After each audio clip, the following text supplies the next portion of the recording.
Eu conheci o Salmo 57 ainda na infância, mas eu não sabia que era o Salmo 57.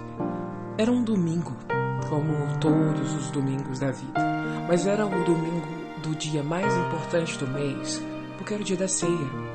Então eu lembro que, ao adentrar as portas, eu ouvi uma melodia e uma voz, com uma canção que nunca saiu do meu coração, que dizia assim: ser exaltado, ó Deus,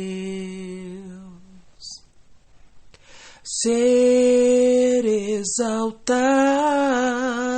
Senhor, nossos corações em adoração proclamam tua glória, Senhor.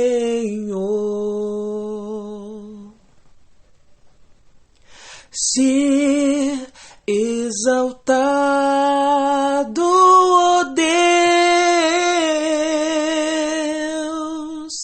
acima nos céus e em toda a terra, ser exaltado, ó Deus, ó Deus, amém. Eu não posso explicar para vocês o impacto que foi ouvir essa música apenas com 10 anos. Eu era apenas uma criança. Às vezes nós olhamos as crianças na igreja e nós achamos que elas não estão entendendo nada. Mas Jesus é tão especial. O Espírito Santo é tão especial que ele marca a vida das pessoas, e essa canção marcou porque eu não ouvi essa canção muitas vezes depois. Eu acredito que eu ouvi essa canção só naquele momento. E foi ao som de David Keelan, dirigindo esta canção para nós, porque ele era o ministro de louvor da nossa igreja, que eu conheci o Salmo 57. Nessa semana, enquanto estava estudando, eu li no versículo 3: ser exaltado, ó Deus, acima nos céus, que sua glória brilhe sobre a terra. O versículo 11: ser exaltado, ó Deus, acima nos céus, que brilhe sobre a terra a sua glória. Eu estava cantando o Salmo 57, no versículos 3 e o versículo 11. E foi através da voz maravilhosa, e seja bem-vindo, que bom que você está aqui conosco. Chegamos ao Salmo 57, muito precioso, foi maravilhoso recordar essa canção. Minha irmã Alessandra, seja bem-vinda, que bom estar com você nesse projeto, acho que um dos mais ousados da nossa vida, porque tem levado um pouco da nossa energia, mas o Senhor tem nos fortalecido, e eu louvo ao Senhor por essa oportunidade de estarmos aqui. E, por favor, conte para as pessoas. Talvez tenha alguém aqui que não saiba quem é David Keelan. Poxa, ele era o ministro de louvor da nossa igreja. A gente conheceu ele, conhecemos na infância. E hoje Deus usou ele como um grande instrumento nessa nação brasileira para ensinar-nos, para nos ensinar o que é adoração. Que maravilha! Ser exaltado, ó Deus, acima dos céus, em toda a terra. Ser exaltado, ó Deus, amém. Nossa, que lembrança agradável. Que bom trazer à memória, minha irmã, esse momento especial que marcou uma geração. A década de 90, início dos anos 2000, foi marcado com esses louvores, principalmente com o ministro de louvor David Keelan. Ele foi precursor dessa adoração, cujo a mensagem que ele nos ensinava era de uma adoração com santidade. E ele influenciou muitos. Sim, ele influenciou o Ministério Diante do Trono, Ana Paula Valadão, a Nívia Soares, como também influenciou outros cantores. Vocês conhecem a Aline Barros, Fernanda Brum. David Quilla fez parte da influência de uma música não voltada somente para cantar, mas uma música com estilo de um adorador por excelência, né? De que busca a santidade, que busca essa comunhão com Deus. E ele começou os workshops, movimentos de workshops no Brasil. Eu fiz parte de muitos workshops, como você, Mana. Nós aprendemos muito. Com certeza. Glória a Deus pela vida do David Quilla, pelo seu ministério, Fogo e Glória, e por tudo que ele construiu. E foi com ele que eu conheci o Salmo 57, que é o Salmo de hoje. Você que ainda não leu, não fez a sua leitura, por favor, faça a sua leitura. Marque, faça suas marcações, porque agora nós vamos mergulhar no capítulo 57. Vamos lá! Após tantas recordações maravilhosas, agora nós podemos entrar no capítulo 57 de Salmos. Quando você leu a introdução, você viu uma descrição. Na minha Bíblia está assim: ao regente do coral, ao Salmo de Davi, sobre a ocasião em que ele fugiu de Saul para a caverna, para ser cantado com a melodia Não Destrua. Nossa, o que será isso? Primeiro, nós já falamos aqui muito sobre esse contexto da caverna. Ele pode ter ido para a caverna de Adulão, ou pode ter sido aquela outra situação onde ele encontrou com Saul e cortou um pedacinho da roupa de Saul. Lembram que a gente falou sobre isso? Pode ser 1 Samuel no capítulo 22 ou 1 Samuel no 24. O que nós sabemos é que Davi é especialista em cavernas. E se você pensar, e eu quero que você pense, que você raciocine o que é uma caverna. Uma caverna você não dorme direito, você não come direito, você não faz nada direito. Pense aí num refugiado, alguma pessoa que tem que esconder para um outro país, que tem que ficar sujeito a aquilo que tem para o dia. Se num dia encontrou com a banana, come uma banana, e uma banana para o dia todo. Não existe conforto, não existe nada. Então imagine o que acontece na sua mente dentro de uma caverna. Essa canção podia ser a canção do homem das cavernas, porque Davi conheceu o efeito de viver ali, de estar ali escondido numa caverna. Pensa aí, quais são as cavernas que você já viveu? As cavernas da nossa vida hoje podem ser qualquer circunstância que a gente tem que fugir. A gente se vê obrigado a fugir. Dores que chegam para nós, que a gente tem que lidar com elas. Situações que você se esconde. E Davi aqui nessa música está assim. Mas há algo interessante que é na melodia Não Destrua. Que melodia era essa? O Salmo 57, assim como o 58, 59, 55, todos eles têm essa declaração de destruição. É uma ênfase, é um tipo de melodia utilizada para destruição dos ímpios e para preservação dos justos. E mais o pedido é não destrua. É como se houvesse um clamor assim: faça justiça, Senhor, mas não destrua. Bom, essa é a minha interpretação. E eu vou ser sincero, qualquer interpretação que eu tiver é frágil, porque isso faz parte da cultura dos hebreus, né? Uma declaração dos hebreus que eles usavam naquela época. Seguindo, nós podemos ver esse salmo. Charles Spurgeon disse que esse salmo é um salmo dourado. Por que dourado? Porque ele tem segredos. Ele tem segredos especiais de Davi. Com esse entendimento nós podemos entrar. E nós podemos separar esse salmo em 3 pontos diferentes. Primeiro, o refúgio. Segundo, os problemas que se ofuscam diante de Deus. E terceiro, um brado de vitória. A primeira parte, você pode colocar aí na sua Bíblia, vai do versículo 1 até o versículo 3, que nós vamos falar sobre o refúgio. Como que é essa questão desse refúgio? Se você olhar aí no versículo 1, tem misericórdia de mim, ó Deus, tem misericórdia. E aí Davi se vê: na sombra das suas asas me esconderei. Davi não se vê escondido numa caverna. ele se vê escondido no Senhor. Viu que tudo é uma questão de percepção, como eu raciocino as coisas? Ele não se colocou ali como uma vítima. E aí eu lembro agora de Paulo.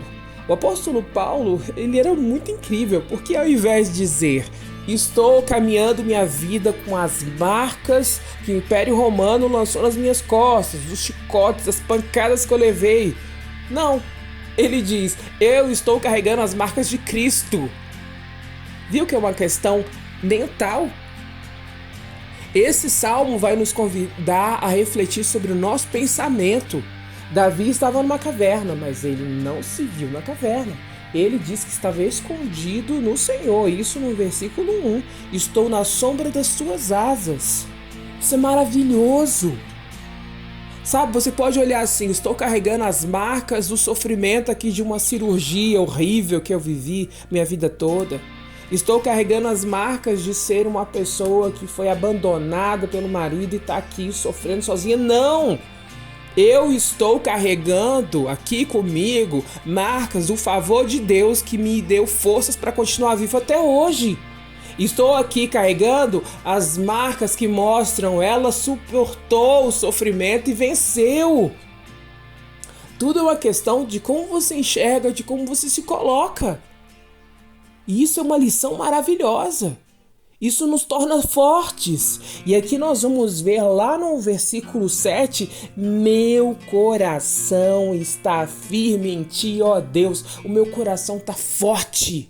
Não estou aqui abandonado, destruído nessa caverna. Não me vejo assim. E é óbvio que nós temos que gritar essas verdades para nós. Por isso que nós temos que ter a palavra de Deus na nossa vida. Por isso que nós temos que nos cercar da verdade do Senhor. E aí, o nosso amigo Davi, igualmente com o Paulo, ele pede misericórdia, ele suplica pela misericórdia. No versículo 2 ele fala: clama. Eu marquei aqui: pedir por misericórdia, depois clamar por socorro, porque no versículo 2 ele fala: Deus cumpre os seus propósitos. Acaso há algo que foge da mão de Deus? E aí vamos lembrei agora de uma história que para mim é fascinante. Vamos lembrar de Ruth e vamos lembrar de Noemi, a sogra e a nora. Duas pessoas arruinadas na vida. Tá, você já conheceu o que é te arruinado? Ótimo, então você vai saber muito bem o que é isso.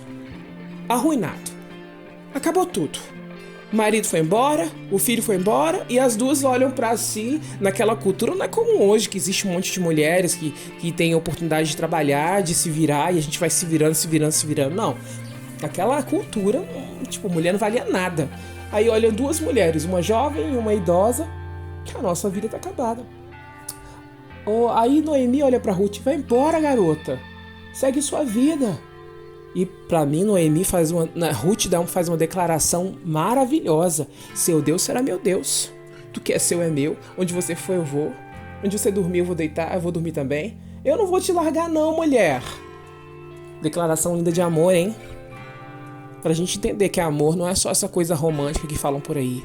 Amor é algo muito sublime. E essas duas mulheres voltam para a terra delas, né? Na verdade, Noemi volta para a terra dela e Ruth acompanha. Quem queria imaginar que iria acontecer alguma coisa na vida dessas duas mulheres? Arruinadas. Mas elas acreditaram no outro dia. No outro dia. E no outro dia. E algo aconteceu. Chegou um Eucana na vida delas. Chegou um resgatador na vida delas. Isso precisa nos encorajar a seguir o outro dia acreditar. Porque aqui, como nós olhamos os propósitos, sabe qual foi o propósito maravilhoso na vida de Ruth e Noemi? A Ruth é a vovó, ou a bisavó de Davi. A Noemi, que achava assim, a vida tá acabada, pegou o netinho dela, embalou o netinho dela. Eu fico imaginando aqui comigo a alegria dessa mulher, porque, como está no versículo 2, Deus cumpre os seus propósitos para mim. E se você pensar aqui no depois da vida de Davi, depois dessa caverna, Deus cumpriu todos os propósitos da vida de Davi. Por favor, ei, você que está ouvindo isso, respira fundo aí e grita: Deus vai cumprir todos os propósitos para mim, porque Ele vai, porque Ele não muda. E aí nesses 3 primeiros versículos nós olhamos esse perfil desse refúgio. Aí depois disso nós vamos para o segundo momento. Os problemas não ofuscam a Deus. Primeiro ele fala dos leões. Eu coloquei aqui na minha Bíblia que tipos de leões seriam esses. Eu escrevi o sofrimento, a dor, a doença, a crise, a prisão, o divórcio, o desemprego. São tantos os leões que aparecem na nossa vida que vão nos devorar. O leão na vida de Davi era Saul, era a inveja que Saul estava. Mas os leões na nossa vida podem ser tantos. E eles podem ser ferozes, como estão aqui, descrito aqui. Eles estão ansiosos para destruir. Eles lançam flechas sobre mim. A língua deles corta como uma espada afiada. Tá, ele fala tudo isso. Aí no meio disso, ele diz: ser exaltado, ó Deus. Hoje eu descobri o segredo dessa canção que tocou tanto meu coração. Sabe o que é? Os problemas se ofuscam diante da glória de Deus. Eles ficam pequenininhos. Isso é maravilhoso. As situações precisam ser discernidas, meus amigos. Discernimento. As situações difíceis, elas não vêm para te destruir, entenda isso. Ninguém pode te destruir. Ninguém pode destruir aquele que Deus abençoou. Esses leões que nós olhamos à nossa frente, como eu coloquei aqui, o sofrimento, o divórcio, a perda, o desemprego, o abandono, a rejeição, eles não podem nos destruir. Vamos lembrar de Paulo. Paulo, quando escreveu a carta de Filipenses, ele estava preso, destruído, arruinado. E ele falou: eu estou carregando as marcas de Cristo. Ele proclamou verdades espirituais. Por quê? Porque ninguém pode nos destruir. Paulo não estava preso, a mente dele não estava presa. Ele não se guiou pelo que ele estava vivendo naquele momento. É isso que o Senhor quer nos ensinar. É isso que está nessa canção. Tudo se ofuscou e a Davi olhou para o céu. Eu imagino ele olhando para o céu e vendo: ser exaltado, Deus, ser exaltado, Senhor. Mas aí vem outro versículo. Vem o versículo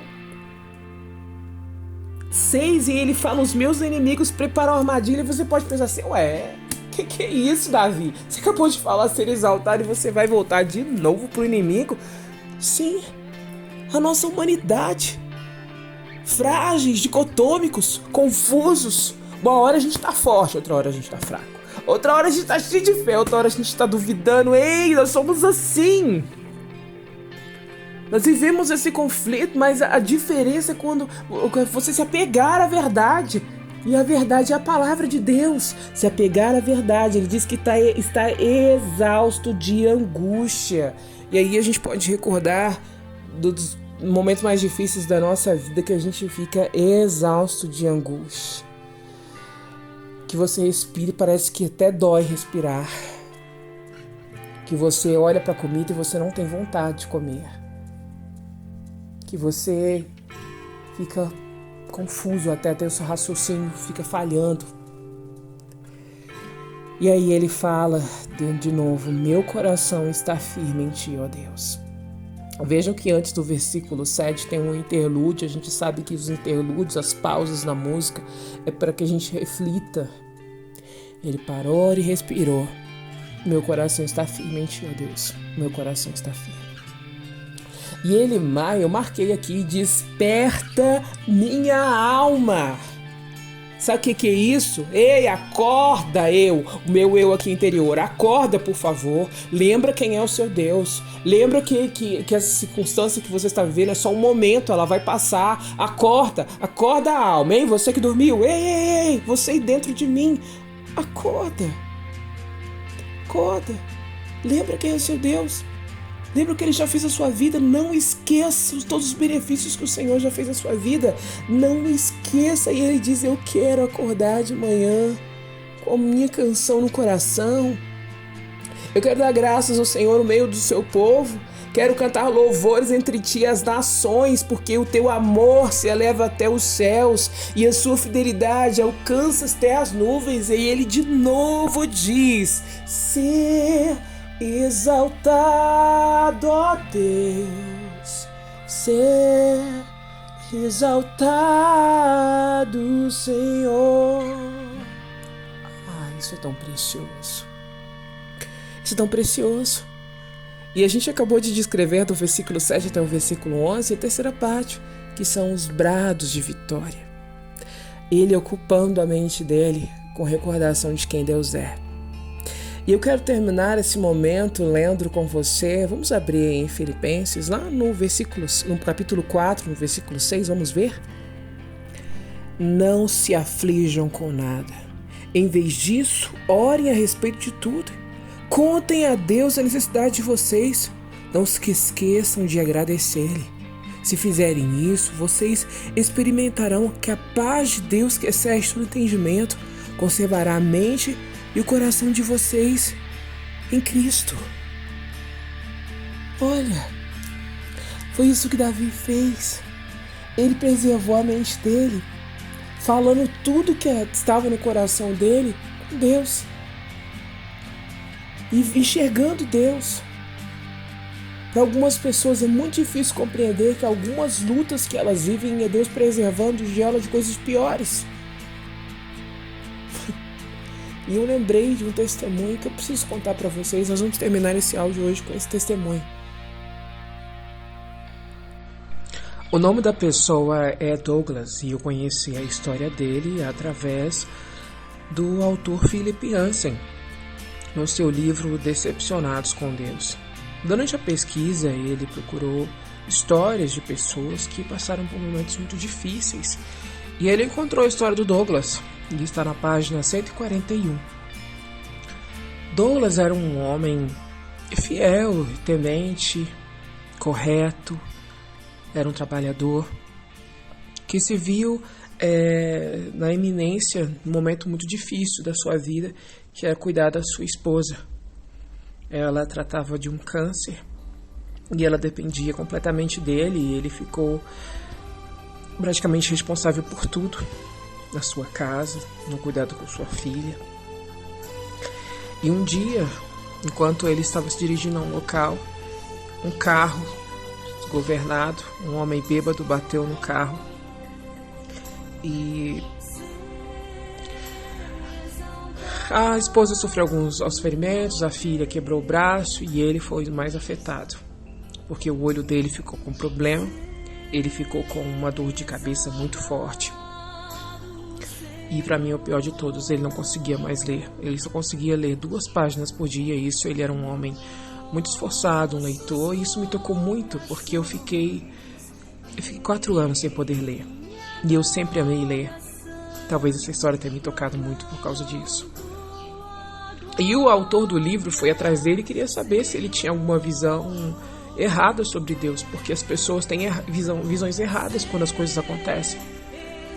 Elas acham que Deus não se importa, elas acham que Deus não está envolvido. E esse homem falou algo que para mim é uma das grandes declarações, que diz assim: a vida deve ser justa porque Deus é justo, mas Deus não é a vida. E eu não confundo Deus com a realidade física da vida. Então eu não me coloco numa posição deturpada, decepcionada com Ele. A existência de Deus, até mesmo seu amor por mim, não depende da minha boa saúde. Com toda franqueza, tudo que eu vivi me deu a oportunidade de desenvolver um relacionamento com Deus durante esse tempo de limitações físicas, mais do que antes. Isso me tocou. Me tocou de forma... Parece que ele está falando da minha história, da minha vida. Porque eu também, depois que passei pela perda, eu ainda não tenho uma visão boa. Talvez eu nunca mais terei na minha vida. Mas isso de ruim que aconteceu comigo me levou a conhecer o propósito de Deus. E isso é maravilhoso. E é disso que nós estamos vendo aqui nesse salmo, meio no meio de uma caverna. Davi conheceu o Senhor, conheceu o propósito do Senhor e ele o exaltou. Exaltar significa colocar alguém acima. Então, coloque o Senhor acima dos seus problemas hoje.